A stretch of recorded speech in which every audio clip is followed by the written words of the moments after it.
એક સર્વે થયું, એક પીએચડી રિસર્ચ થયું છે નાના બાળકો ઉપર કેવી અસર થાય છે. અને બાળકોને પ્રશ્ન પૂછવામાં આવ્યો કે તમને મમ્મી ગમે છે કે મોબાઈલ?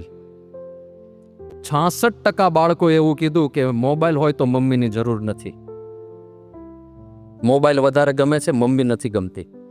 હવે આ કેટલું ભયંકર કહેવાય, વિચાર કરો. અને આ જ રિસર્ચની અંદર, આ પીએચડી રિસર્ચ છે, એમને કોઈએ 5-25 બાળકો ઉપર કરેલો સર્વે નથી, વ્યવસ્થિત અધ્યયન કરવામાં આવ્યું છે. અને આ જ અધ્યયનના ભાગરૂપે બીજા જે આંકડા મળ્યા એ હું તમને કહું છું. 63% બાળકો એવા હતા કે જેને મોબાઈલ ના આપવામાં આવે તો એ રડવા માંડે. 63%. 85% બાળકોને શારીરિક રમતો રમવી ગમતી નથી. એ લોકોએ મોબાઈલમાં જ બધું રમવું ગમે છે. બહાર જતા નથી, ક્રિકેટ રમતા નથી, બેડમિન્ટન રમતા નથી, કંઈ અકડા પકડદાવ રમતા નથી, કે પછી સંતા કુકડી આવતી, મોય દાંડિયો, ગિલ્લી દાંડિયો, કેવા બધા રમતો. આ બધા જે બેઠા છે કેવી રમતો રમીને આપણે બધા મોટા થયા. ભમરડાની સિઝન આવે, પછી લખોટીએ રમવાની સિઝન આવે, બધી સિઝનો આવતી. દેખાય છે હવે કોઈ સિઝનો? કાંઈ જ નહીં, બધું લુપ્ત થઈ ગયું. તો 85% બાળકો, હવે મેં હમણાં વાત કરી એમ, આપણું હ્યુમન બોડી બેસી રહેવા માટે નથી બન્યું, ફિઝિકલી એક્ટિવ રહેવા માટે બન્યું છે. અને જો રોજની નેસેસિટી, રોજની જરૂરી એક્ટિવિટીઝ ના થાય તો શરીરને બહુ નુકસાન થાય છે. એક્ટિવિટી જતી રહી. જે ઉંમરમાં બાળક એકદમ ખિલખિલાટ કરતો હોય, દોડા દોડી કરી મૂકતો હોય, એ ઉંમરમાં નો એક્ટિવિટી, ઓનલી સ્ક્રીન. 85% બાળકોની આ હાલત. 54% બાળકો જ્યારે મોબાઈલ હાથમાં હોય ત્યારે માતા પિતા સાથે વાત કરવાનું પસંદ નથી કરતા. મોબાઈલ આવી ગયો, સામે ભલે માતા પિતા બેઠા હોય એની સામે પણ ના જુએ. મોબાઈલ, અત્યારે તો આ જ મારું સર્વસ્વ છે. 60% બાળકો ફરવા જવું છે કે મોબાઈલ જોઈએ છે?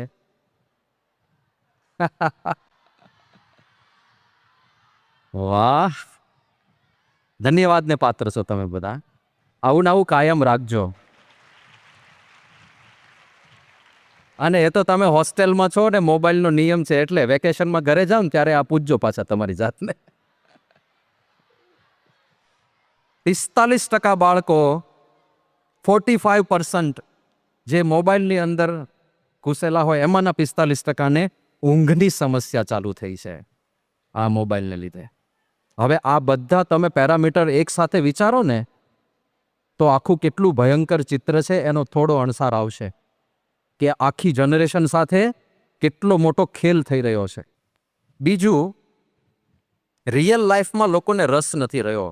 આને કારણે કારણ કે થાય છે શું, હવે જો આપણું મગજ ટેવાય છે, તમે કદાચ એક વસ્તુ સાંભળી હોય તો, કે આપણને કોઈ નવી ટેવ પડે છે ને એ 21 દિવસમાં પડી જાય. તમે રોજ કોઈ ક્રિયા સળંગ 21 દિવસ સુધી કરો એક નિશ્ચિત સમય ઉપર, તો એ ટેવમાં પરિણમી જાય.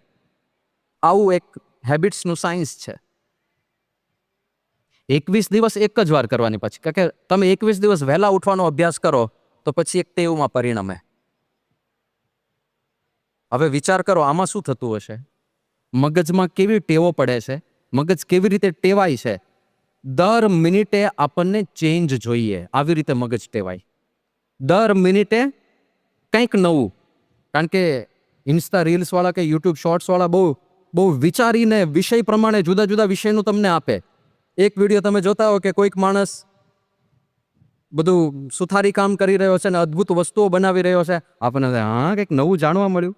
અને તમે સ્વાઇપ નેક્સ્ટ કરો તો કોઈક વ્યક્તિ કોઈ બોલિવૂડના સોંગ ઉપર સરસ મજાનો ડાન્સ કરે છે, ઓહ સરસ ડાન્સ કરે છે, સખત જબરજસ્ત. અને તમે સ્વાઇપ નેક્સ્ટ કરો અને કોઈક વ્યક્તિ પાવડર ઉડાડીને કપડાં બદલે છે, આમ કરે તો એક શર્ટ બદલાઈ જાય, આમ કરે તો બીજો શર્ટ બદલાઈ જાય. યાર શું કળા છે આની. સ્વાઇપ નેક્સ્ટ કર્યું, કોઈક માણસ મોટો હથોડો લઈને ગાડીના કાચ ઉપર મારે છે અને છતાંય કાચ તૂટતો નથી. જો આને કહેવાય બુલેટ પ્રૂફ ગ્લાસ. ઓહો હો, કંઈક નવું જાણવા મળ્યું. સ્વાઇપ નેક્સ્ટ કરો તો કોઈક માણસ પિસ્તોલમાંથી ગોળી છોડીને દેખાડે કે આવી રીતે ગોળીઓ છોડાય છે. હવે કંઈક નવું જાણવા મળ્યું. પાછું સ્વાઇપ નેક્સ્ટ કરો અને કોઈક માણસ કોમેડી કરે છે, કંઈક ડ્રામા કરે છે, એ જોવાની તમને મજા આવી.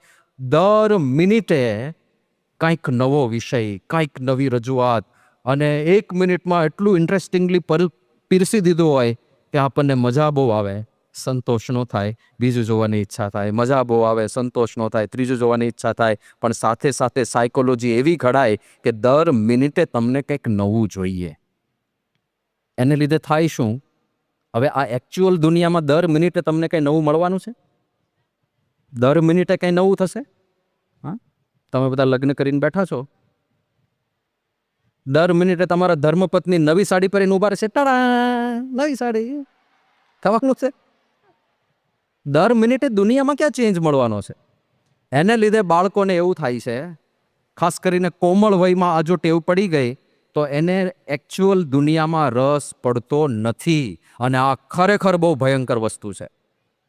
સુરતની અંદર બધા કાર્યકરો સાથે ગોષ્ઠી ચાલતી હતી અને એમાં આ ટોપિક ઉપર ચર્ચા નીકળી કે આપણે સત્સંગી તરીકે તો બહુ ધ્યાન રાખવું પડે, પોતાએ પણ ધ્યાન રાખવું પડે, અને ઘરમાં નાના બાળક હોય તો બાળકોના સંસ્કાર આપવામાં એ લોકો કેટલું જુએ છે, એ લોકો કેટલો સમય મોબાઈલ હાથમાં લે છે, એ બધા ઉપર બહુ ધ્યાન રાખવું પડે.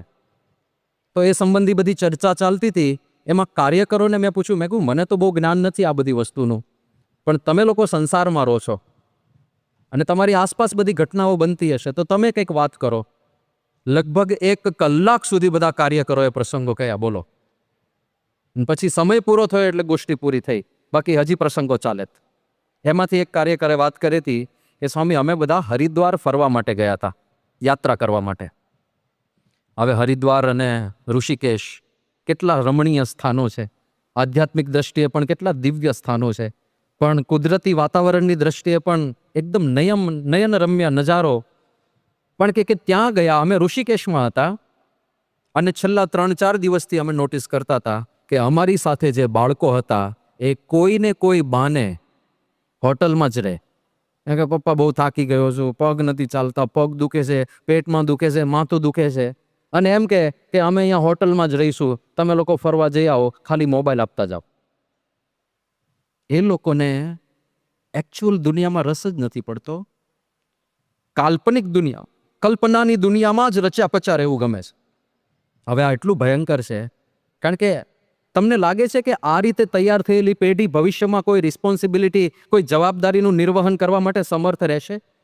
જેને કંઈ કરવું જ નથી, જેને આખો દિવસ સ્ક્રીન સામે જ રહેવું છે, એ પેઢી જ્યારે મોટી થશે અને એને નોકરી ધંધા કરવાના થશે, એ કેવી રીતે ફોકસ કરી શકશે? એ કેવી રીતે કોઈકની જવાબદારી પોતાના ખભા ઉપર ઉપાડી શકશે? એટલે આ બધો ચિંતાનો વિષય છે.